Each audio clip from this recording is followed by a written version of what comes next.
English one. Hey English 112, it's Brewer here for your welcome video lecture. Normally my voice does not sound like this. I'm just getting over a sickness that was not COVID, and I still have the scratchy voice, so please excuse that. I'm going to go over some basic information with you guys in this video, so if you could please have Moodle open and follow along with me as I go through our Moodle page and how to navigate through the course. So if you'll open up to the top of the Moodle page, you'll see my contact information. You will see that you can reach me during my student hours, which are Monday through Thursday, 11 a.m. to noon, and Friday, 8 a.m. to 9 a.m. I can meet with you guys virtually during those times or during a time that works with you. If you just reach out to me, we can make that work. Or by the phone, or you can come in and see me in person, or you can shoot me an email. But please make sure that you are reaching out if you are confused, need help, have issues come up, whatever. There is a virtual student meeting link underneath of that. That's what we will use if we meet virtually, but the time would need to be agreed upon between myself and the student. So there's some course information here that we're going to go through. I'm going to open up the syllabus. Please open that up and follow along with me. I will not be going through the entire syllabus with you. So there's just some information here. Our course title is, of course, Writing and Research in the Disciplines. So we're going to be reading, we're going to be writing, we're going to be researching ideas, and kind of across the disciplines, meaning various formats. We'll look into research techniques and documentation of MLA, which you guys did in English 111, and APA.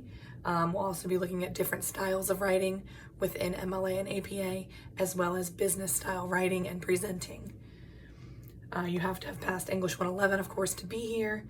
And just so you guys know, we meet online only.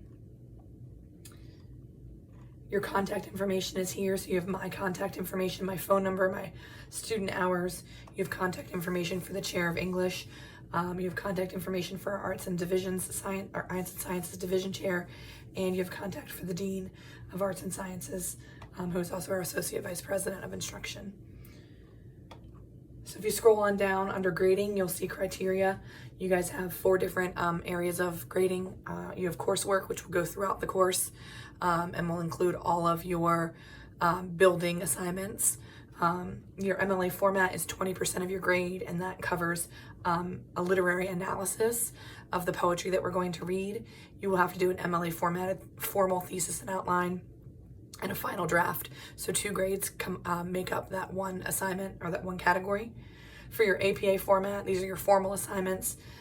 You will have an annotated bibliography, a literature review, and a PowerPoint presentation, a business presentation. So those 3 grades make up that. All of your other assignments will fall under coursework. So any rough drafts, mini essays, discussions, quizzes, any journals, they all fall under coursework. And then your final exam will cover how to analyze literature, business writing, APA format, MLA format, those types of things. If you scroll on down to course policies, I'm not going to go over everything, but I am going to go over what's specific to my course. I expect that you guys will read through everything on your own, as this is a contract between yourself and myself for the course. So as you enter this course, it is expected that you understand the recursive writing process, MLA format, standard English grammar, and how to gather and synthesize research. You learn that in English 111. And while I will kind of overview some things, it is expected that you have those skills when you come into this course. It just tells you how you're going to submit some assignments. So you have to use Microsoft Word for this class. We don't accept Google Docs online or Apple Pages or anything like that. I do not accept things sent via email. What I will say is if you are having trouble with Moodle and your assignment is finished, email me and attach the assignment to the email so that I know that it was completed on time. And when we get it submitted in Moodle, it won't be marked late. So that's really important. It is expected that you have access to a computer and very good internet throughout this course. Things like I didn't save it, or I lost it, or I don't have internet, or whatever is not accepted for you to not be submitting your assignments. This is an 8-week course, so it moves very quickly. So there's not a whole lot of makeup time for you to play catch up in this course. You do need to be able to access Adobe to read scholarly articles and of course Microsoft Word, which we provide to you for free in your course resources. You can download Microsoft Word or Microsoft, all of it, honestly. So to contact me, the best way is obviously email. It's going to be how you hear back from me the quickest, most likely. You can call, of course. When you do email, it is imperative that you follow an email format. Please don't write your entire email in the subject line, which happens a lot. Also, I will get emails that do not tell me who the student is, what course and section they're in. I teach 8 sections, 8 courses, 3 different types, various sections. So I have an email format that I would like for you to utilize for the course and would be beneficial for you to utilize when you're emailing any instructor. So make sure that you say hello, you greet the person, you make sure you identify yourself. You're in English 112. What section are you in? This is I28. I would like clarification on this, and here are my specific questions. So just emailing me and saying, I don't understand why my grade is so low, doesn't ask me any particular questions. It's your responsibility to go into Moodle, look at your grades, figure out what's going on, and then ask specific questions. Then, of course, you sign off with your first and last name. This is going to be your attendance assignment for the first week 1, which is really a partial week. All of our weeks are kind of partial. So week 1, part 1, if you will, but yeah, week 1 here.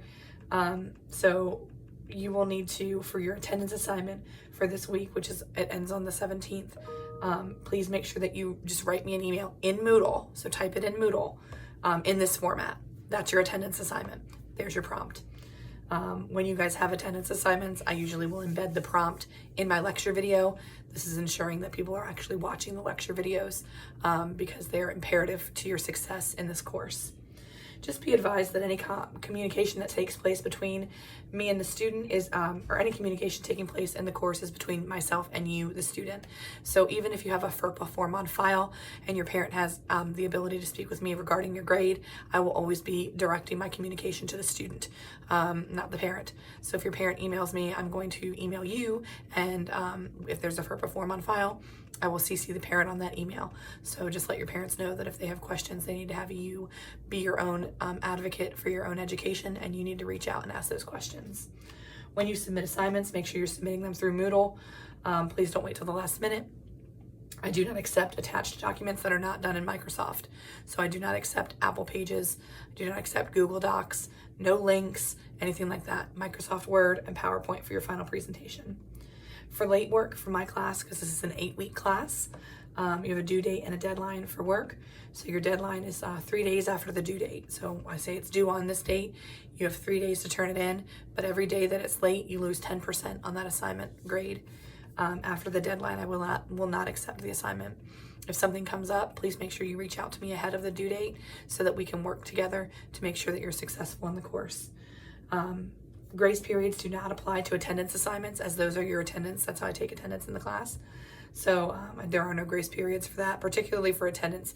So if you submit it late, I might give you a grade, but you're still going to be marked absent for the week for that course. Your APA formatted literature review is only accepted 24 hours late, but it will be receiving a 15-point penalty if it's late. After 24 hours, I will not accept that assignment. Your final class presentation has no grace period, and I will not make any extensions on the last week of class, so don't ask for that. This is really important in regard to this course, our course content and language. This course covers social issues that are present in our world today. So for me personally, it's my philosophy that we can make change through education and through discussion, through seeing the world through other people's eyes and exploring issues that we face today, which means that that's what we're going to be doing in this class. I expect for you guys to be able to have honest and real discussions, say what you need to say in a brave way, and listen to others and accept their lived experiences for what they are. Please remember that with our discussion boards, we are discussing the poetry and the issues that it deals with today, so you are allowed to relate it to today. However, you should always refer back to the literature for the purposes of this course. I do want to talk about bias-free language as well, which is really important. So it's a little bit of a paradigm shift in regard to the way that we normally think about or how people normally talk. A lot of times when we refer to people, we use their adjectives as opposed to referring to them as the noun that they are. We are people. So we want to make sure that we're using people first language. What that means is that we don't say blacks or whites. We say black people or white people. We do not say handicap, we say people with disabilities. These are just a few examples. So make sure that when we are referring to people, whether it's in your journal, your discussion forum, or your papers, that you are using people first language. That is something that I am put very important in this class. We are going to be looking at various social issues in the literature. You'll be reading about social issues. You will make a connection from the poetry that we read, and then you will choose a social issue that the poetry addresses, and you will research that social issue as it pertains to maybe your job field or just the social issue in general today. And that will be what we will do for your literature review and your APA format assignments. I do want you to research about something that you care about, and I want you to research something that is interesting to you.